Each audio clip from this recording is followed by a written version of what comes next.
Buen día, señor presidente. En principio, pues, agradecer a su equipo de comunicación social por el ingreso a este importante espacio.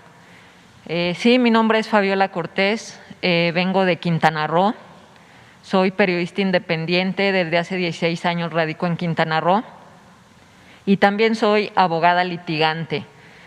El tema que voy a plantearle el día de hoy, el tema que quiero comentarle, tiene que ver con un anciano maya discapacitado de 72 años y que fue despojado de su terreno, un terreno de 37 hectáreas ubicado en Akumal, que es una de las zonas turísticas de la Riviera Maya. Fue despojado mediante una venta fraudulenta. Esta venta fraudulenta la realizó el cuñado del gobernador del estado de Quintana Roo, Carlos Joaquín González, una persona de nombre José María Rejón de la Guerra. Y la venta fue fraudulenta, presidente, porque se simuló que al señor Antonio Manrique Mac se le pagaban 6 millones de pesos por un rancho de 37 hectáreas. En principio, pues este no es el valor del terreno, pero lo más lamentable, lo más trágico de este asunto es que el señor nunca recibió el dinero. Se simuló también, se abrió una cuenta a su nombre, él no la abrió, se depositó el dinero, parte de ese dinero se ocupó para pagar los impuestos relacionados con la compraventa y 5 millones de pesos se retiraron mediante una sola y única transferencia hacia una cuenta que hasta el día de hoy desconocemos a quién pertenece. El señor Antonio Manrique Mac vive ahora con una de sus hijas, que es camarista de un hotel en Akumal, y viven en la pobreza porque ese era su único patrimonio. El señor no tenía la intención de vender su rancho, como lo dije, es un señor discapacitado, pero no solo hablo en términos físicos, sino tiene una disminución cognitiva, pero además es un campesino, es un señor que tuvo de escolaridad primaria sin concluir y que toda su vida se dedicó a ser chiclero. Él llegó a Quintana Roo hace más de 40 años, cuando nadie quería ir a Quintana Roo, cuando Quintana Roo era solo selva, moscos, dengue y claro, un hermoso mar turquesa que hoy es el obscuro objeto del deseo. El señor Antonio Manrique Mac obtuvo ese rancho, un rancho en su momento de 100 hectáreas, porque también trabajó para la Secretaría de la Reforma Agraria, ubicando comunidades y localidades que estaban en la cartografía, pero en los mapas, pero que nadie sabía con exactitud dónde estaban. Entonces, en compensación, la Secretaría de la Reforma Agraria le titula una superficie de alrededor de 100 hectáreas, la cual fue vendiendo poco a poco. Aclaro que ninguna venta, ninguna compraventa la realizó él en lo personal, porque repito, su situación de ignorancia y de desventaja social pues no le permite hacer este tipo de operaciones. Es un señor que no sabe manejar ni una cuenta bancaria ni utilizar un cajero automático. El último pedazo de este terreno que le quedaba era ese rancho de 37 hectáreas y que le fue pues literalmente despojado con una venta fraudulenta. El asunto, señor presidente, no terminaría ahí si no fuera porque él meses después se dio cuenta que ya no era dueño de ese terreno. Y puede sonar inverosímil, pero estamos hablando, repito, de una situación de una persona en una total desventaja social, un campesino. Cuando él quiso regresar a su rancho, pues ahí se enteró que él ya no era dueño de ese rancho, que ese rancho se lo habían comprado y a él lo llevaron a la notaría, una notaría en Mérida, Yucatán, del notario Rodolfo Cerón Palma. Lo llevaron a firmar esa compraventa. Él no se enteró que había vendido su rancho hasta entonces, cuando quiso regresar a él y entrar. Denunció ante la Fiscalía General del Estado Y en 3 meses, como muy pocos casos, y en mi experiencia como abogada, como ningún caso he visto, en 3 meses la Fiscalía General del Estado determinó el no ejercicio de la acción penal a favor del cuñado del gobernador.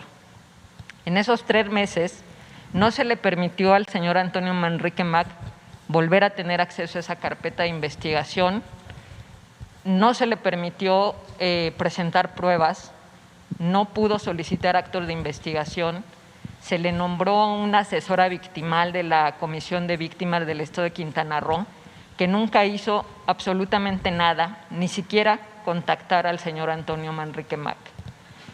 A él se le determinó el no ejercicio de la acción penal, ¿sabe cómo? Pegando en la puerta de la Fiscalía de Tulum tan importante determinación. Después vino la pandemia,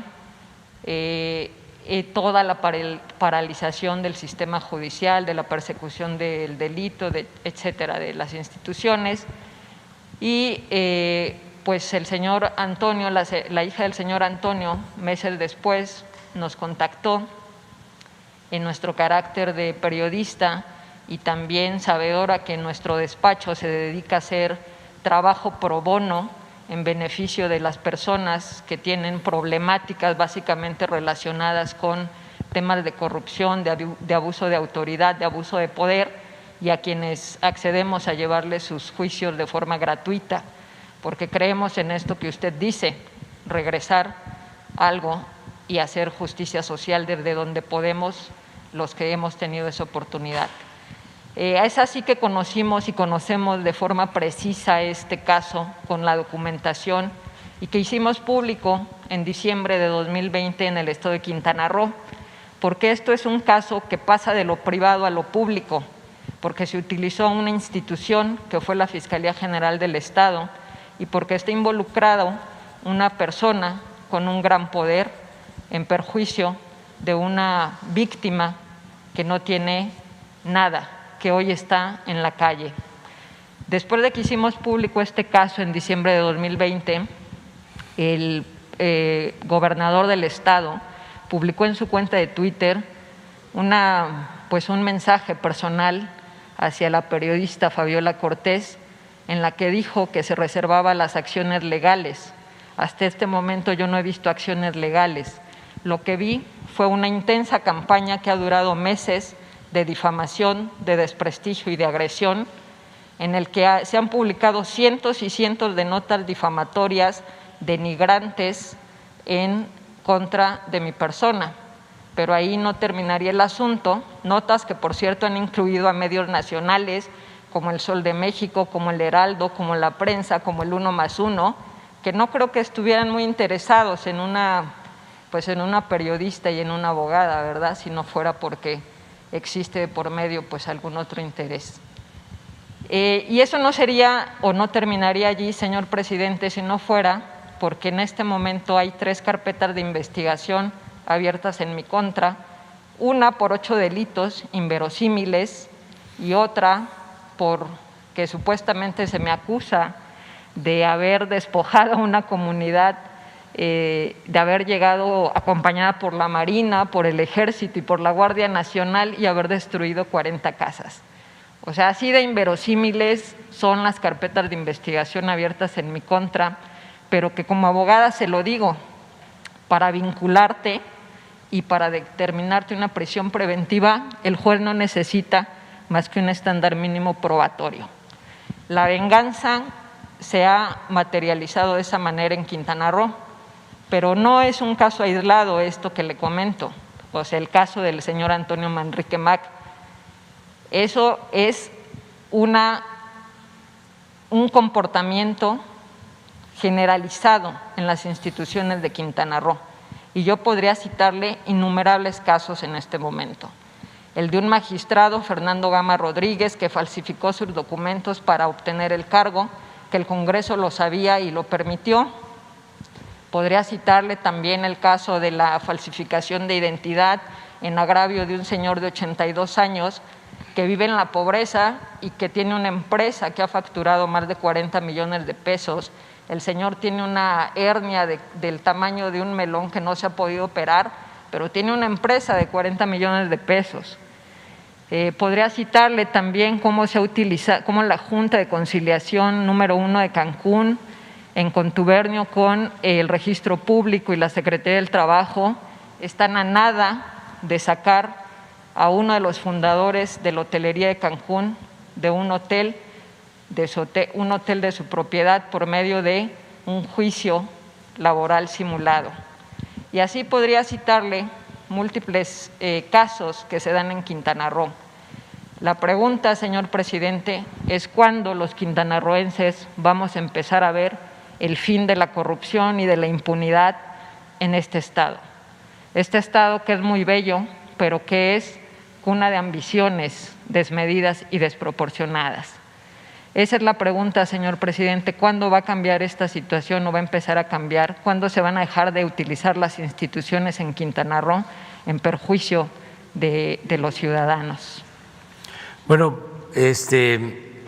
yo creo que lo que estás haciendo contribuye a que cada vez pues tengamos una convivencia más justa, que haya la posibilidad de la denuncia con libertad, como se garantiza en nuestro país y como lo estás haciendo en estos momentos. Y